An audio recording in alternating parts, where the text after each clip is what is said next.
Hey, what's up, guys? Dr. Ashley Mack here. I have my good friend and newly licensed physical therapist, Dr. Taylor Huang, hailing from Physio Fitness. And this is going to be one of many podcast video series talking pretty much about a bunch of stuff, mobility, performance, rehab.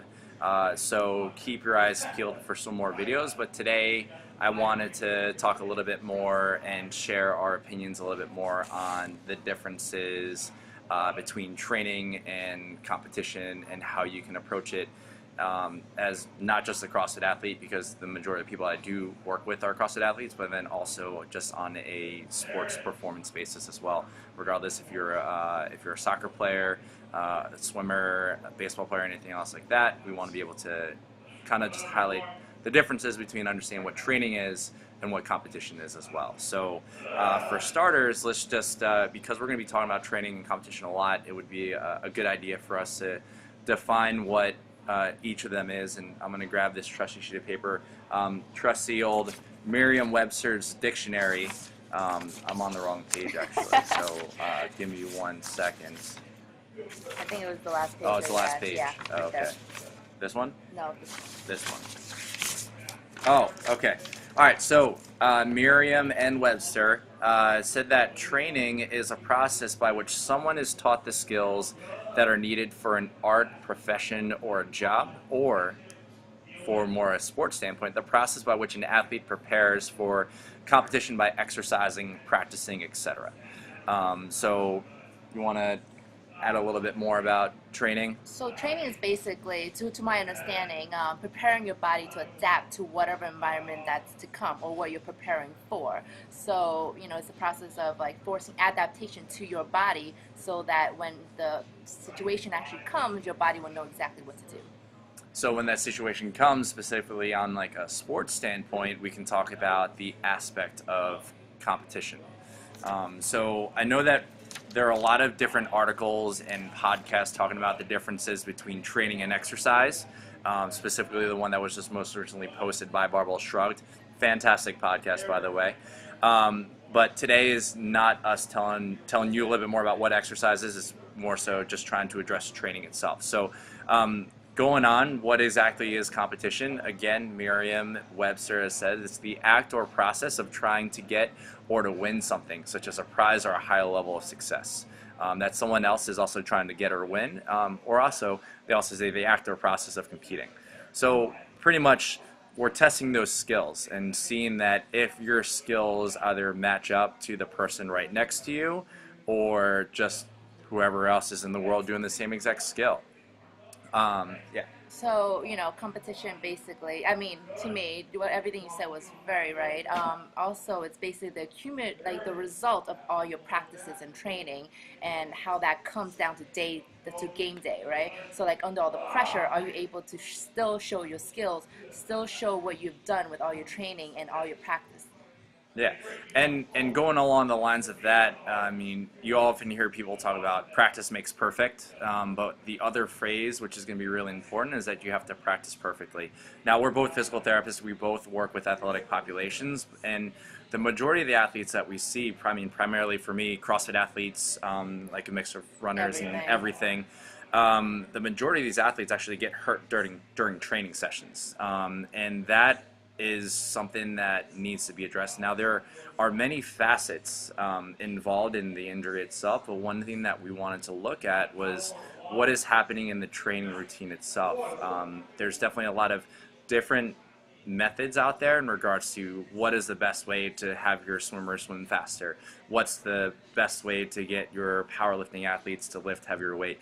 Oh, you want to see someone really cool? Joe, come on in. No, you're busy?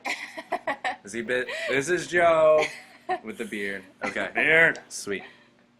So going off of that, pretty much there are so many routines out there, so many methods out there that are going to be useful in helping produce a really great athlete, but then also on an athlete standpoint, you want to make sure that you're training well.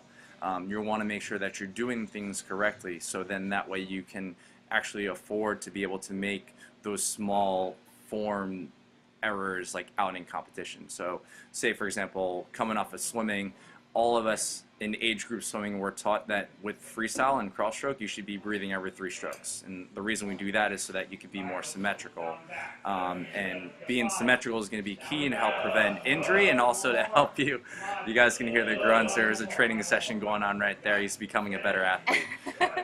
But with that, but then you look at the Olympics, right? You see all these high-level athletes like Katie Ledecky, Michael Phelps. Like, you'll see these athletes breathe every other stroke. But the thing is, what they don't tell you is that during practice and during training, they're making sure that they're going to be able to train as well as they can so that when they do get to the competition, they can resort to, in the event that they do have to breathe every other stroke, that's perfectly fine.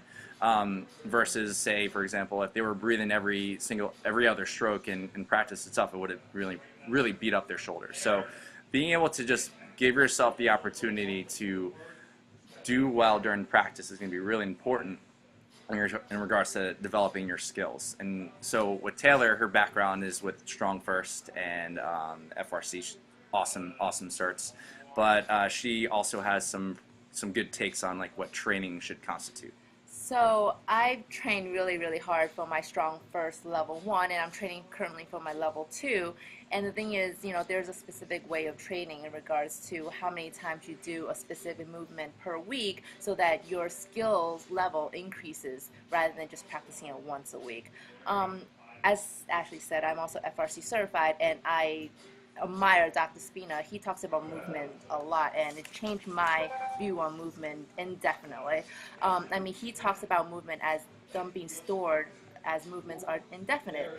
He talks about movement capacity, how when we squat 100 times, not one of those squats will be the same as the other. And I just find that to be so mind-blowing, and that we should have our bodies be adaptable to any variability of any specific movement. Because if you only train one way, don't get me wrong, let's say you only train, what Ashley does is swimming, right? You only train breathing one side, right? And let's say you tweak your neck on that one side and you can't turn your head to the right. Then you're basically shit out of luck. For lack of a better word. You're basically out of luck because you're not going to be able to swim because you're not going to be able to breathe, right? So for me, you should train obviously for the best, the most effective way, but yet also train with variability as well. Yeah. So, coming off of working with a lot of CrossFit athletes, a lot of them experience injuries with training, whether it be shoulder injuries, back injuries, and usually more so in training than competitions themselves. So, when you're in class, it's okay to have that inherent competitive drive with the person right next to you. She'll kick my butt any day. But sometimes people get so caught up in the score, and that if you're going through a Metcon during class and you're saying, oh, I got to get this, I got to get the extra points, I got to finish a faster time and start lifting with that rounded back, regardless of your position, you're going to end up just blowing your back out. And one thing that Kelly Surratt, one of the PTs that got me out into the CrossFit field, he had a really great quote in his first edition of Becoming a Supple Leopard. You guys are looking, page 16. Our bodies are set to go through millions of movement cycles. Every time you squat, bend over, or walk in a compromised position, you are burning through those cycles at an accelerated rate. So pretty much once you burn through those cycles, you're more likely going to experience some sort of pain, whether it be some sort of ligament tear or muscle tear. For those people who think that their discs have an issue, you can also cause that to happen.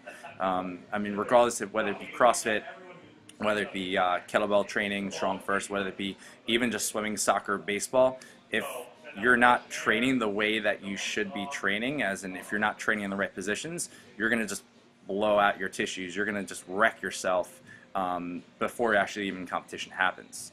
So now that we kind of talked about our kind of opinions on what competition is, what training is, let's move on to say the competitions themselves. So coming from my perspective, a lot of people do see CrossFit as the competition standpoint, and one of the difficult things is the fact that,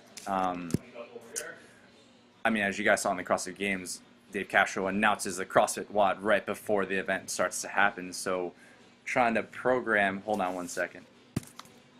trying to program for CrossFit competitions is actually really difficult. So as a CrossFit coach, it's kind of hard to figure out, like, oh, should I be programming X, Y, and Z so that these athletes can get better? And then all of a sudden you're training these X, Y, and Z, and then they go to the comp and they're like, well, we have movements A, B, and C. And it's like, holy crap, I haven't trained that. Things are going to start to get really difficult and tough. And then, well, I guess I lost words. Anything else? So basically, I mean, from my standpoint, I'm a CrossFit coach as well, and I don't really do the WODs. I usually train myself. But from observing and from knowing my friends who are in CrossFit and who trains for the CrossFit competitions, a lot of the times what happens is I always advise them that if they take the class, they should definitely push themselves. It's not like they shouldn't, but know what their weaknesses are, and therefore bias their training outside of the classes on those weaknesses, so that if it does show up later on, they won't be out of luck. Basically, they'll know exactly how the bar travels or how the body should move, and therefore decrease the risk of any kind of injury if they have been training their weaknesses. Yeah. All right. Sweet.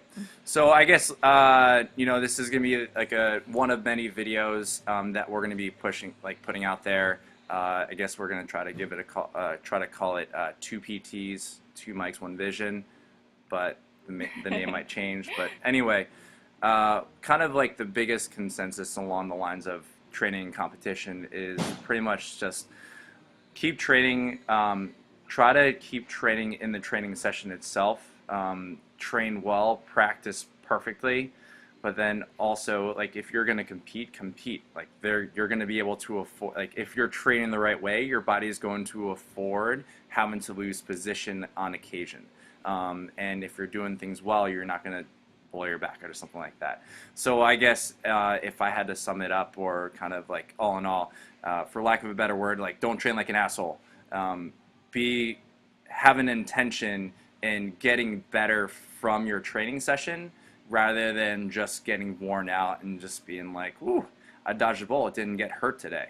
All right, so you have anything else? Oh, well, I always like to share my favorite quote, right? Yeah. You guys know Gray Cook? Oh, yeah. Okay. He talks about patterns a lot, and then he says it takes a habit to create a pattern, hence the bad pattern, and it takes a habit to break that pattern as well.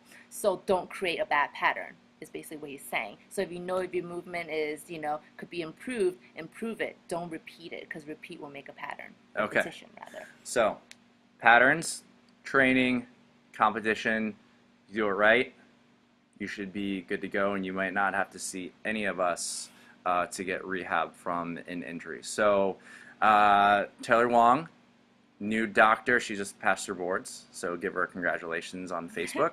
Ashley Mack of Ashley Mack Performance and Rehab, Physio Fitness, and stay tuned for some more videos.